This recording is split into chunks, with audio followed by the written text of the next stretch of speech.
Welcome back YouTube channel. YouTube channel में आपका स्वागत है।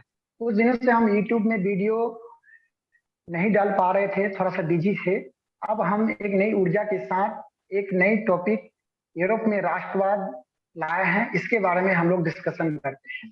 तो राष्ट्रवाद किसे कहते हैं? अपने राष्ट्र के प्रति सोच और लगाव की भावना का विकास ही राष्ट्रवाद कहलाता है। चलिए तो थोड़ा सा हम ब्लैक बोर्ड व्हाइट बोर्ड निकालते हैं।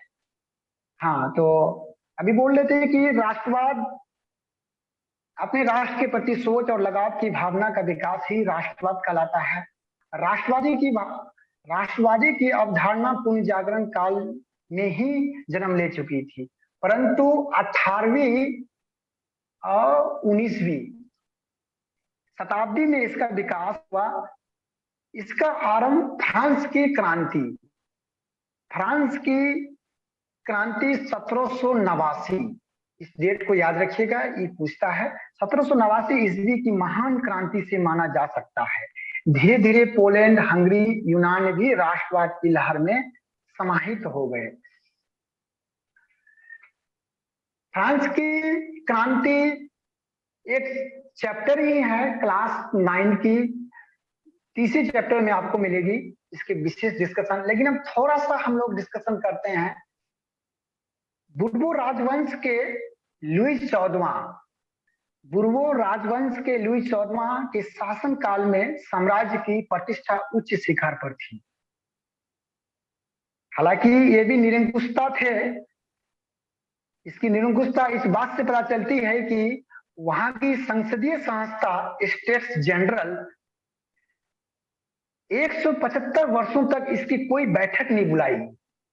वहां की संसदीय संस्था स्टेट जनरल में 175 वर्षों तक कोई बैठक ही नहीं बुलाई। इससे लुई 14वां की निरंकुशता का पता चलता है। वह कहा करता था कि मैं ही राज्य हूं, आई एम द स्टेट। लेकिन इसके बाद जो भी शासक आए वो योग्य सिद्ध हुए। लुई 14वां के बाद लुई 16वां आए, ये वो योग्य सिद्ध हुए। इसका उदाहरण हम ले सकते हैं, लुई 16वां का उदाहरण ले सकते हैं, क्योंकि वो योग्य शासक थे। उसने फ्रांस की गद्दी पर 1774 ईस्वी पर 1774 ईस्वी में बैठे। फ्रांस की गद्दी पर 1774 ईस्वी में बैठा, जो अत्यधिक निरंकुश, फिजूल खर्च एवं अयोग्य शासक था। उसका विवाह ऑस्ट्रिया की राजकुमारी मेरी अंतियोनेट के साथ हुआ था, जो उत्सवों में काफी रुपए लुटाती थी, काफी फिजूल खर्ची थी, जिस कारण वहां की जनता परेशान थी, जिससे अर्थव्यवस्था कमजोर होती चली जा रही थी।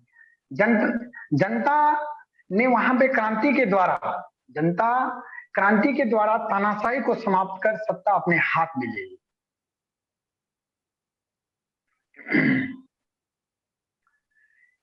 उसके बाद वहां पे नए संविधान बनाकर सभी नागरिकों को समान अधिकार और समानता पर बल दिया। पुरानी संस्था स्टेट जनरल के स्थान पर नेशनल असेंबली का गठन किया गया। मानव एवं नागरिक अधिकारों की घोषणा की गई और दो बातों पर बल दिया गया। पहला, संप्रभुता राज्य में निहित है, और दूसरा, नागरिकों की स्वतंत्रता का रक्षा करना।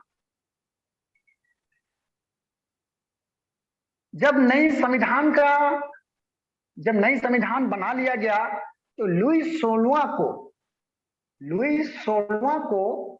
21 जनवरी 1793 ईस्वी 1793 ईस्वी को गिलोटिन पर चढ़ाकर फांसी दी गई। मैंने लुई 16वां को गिलोटिन पर चढ़ाकर फांसी दे दी गई। साथ ही क्रांतिकारियों ने यह भी घोषणा की कि फ्रांसीसी राष्ट्र का यह भाग्य और लक्ष्य था कि यूरोप के लोगों का निरंकुश शासकों से मुक्त कराए। इस प्रकार फ्रांसीसी क्रांति ने यूरोप में राष्ट्रवाद का प्रसार किया। तो अब हम बात करें कि इटली का एकीकरण की बात करें अगर हम, तो इटली के एकीकरण में मेजिनी का योगदान था। तो मेजिनी के बारे में हम लोग थोड़ा सा जानते हैं।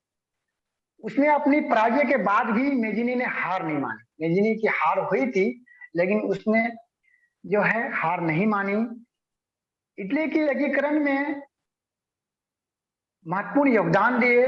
मेजिनी को इटली के एकीकरण का पैगंबर या मसीहा कहा जाता है। इटली के एकीकरण में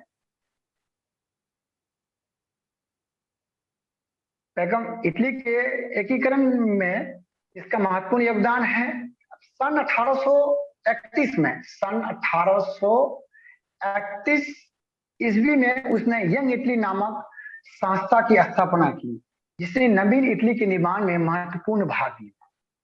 और सन 1834 ईस्वी में यंग यूरोप नामक संस्था का गठन कर मेजिनी ने यूरोप के अन्य देशों में चल रहे राष्ट्रीय आंदोलन को भी प्रोत्साहित किया।